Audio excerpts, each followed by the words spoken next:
right, next up, our next speaker will be Gideon. Oh, I'm sorry, I skipped. Yeah, James. All right, James Nova. I'm sorry, RNC, and here's one of the arrestees himself. This is James. He's Greene Dragon. Greetings, fellow patriots. And you all are the real patriots because you're here not only to celebrate liberty, but to fight for it. Jefferson said the price of liberty is eternal vigilance. And it's almost as if we were speaking directly about New York in 2005. New York City, for over 200 years, a national symbol of liberty, in many respects, is now approaching a police state. And gathered here in a park, legendary for speeches and demonstrations and union organizing, today we have to be worried about having our backpacks searched or getting arrested for riding a bicycle. I don't think that's what Tom Paine or James Madison had in mind for this country. If George up there on his non-fossil fuel burning vehicle tried to ride with us today, the NYPD would arrest him too.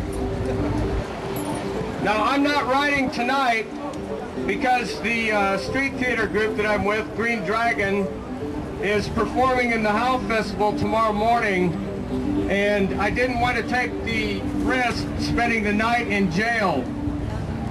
You know, it's hard to believe that now many of us have to make such decisions, even having to consult with attorneys on whether we can afford another arrest at this particular moment. See one of my fellow arrestees out there. 1 year ago, after being rounded up at St. Mark's Church, like many of us, and hogtied like a violent criminal, I, along with hundreds of my sisters and brothers, spent the night at beautiful Pier 57. You remember the great accommodations there, right? Radiator fluid, filth everywhere, paraded around in handcuffs and chains. My bike, which is my main mode of transportation, along with everyone else's, was confiscated. 1 month after that, I was in Paris, France, another freedom-loving city, where the gay communist mayor led the critical mass, and every single car stopped to let the bikes proceed. No corking was necessary, okay? Let's talk about culture shock. Back in New York for the Halloween critical mass, and guess what? Nailed and jailed again for peacefully riding my bicycle, which I had just gotten back the week before, thanks to Norman Siegel and my friends at the National Lawyers Guild. Hear it for them. But this time I only spent about 6 hours in the tombs. In fact, I was released just in time to witness the lockdown of the Time's Up space, which had been illegally raided and where bikes had been unconstitutionally seized. 6 months later, at the conclusion of my full trial for a citation, I became a statistic, one of the 10%ers who actually got convicted. For what, I'm still not sure, because it seemed like what was really on trial was my politics, the slogans on my clothing and the stickers on my bicycle.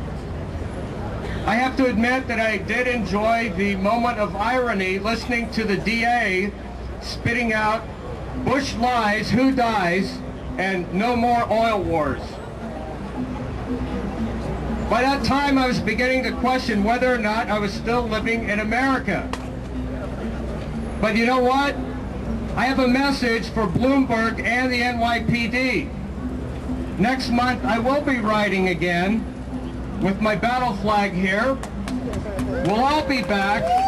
We're not going to stop riding. We're not going to stop protesting the war.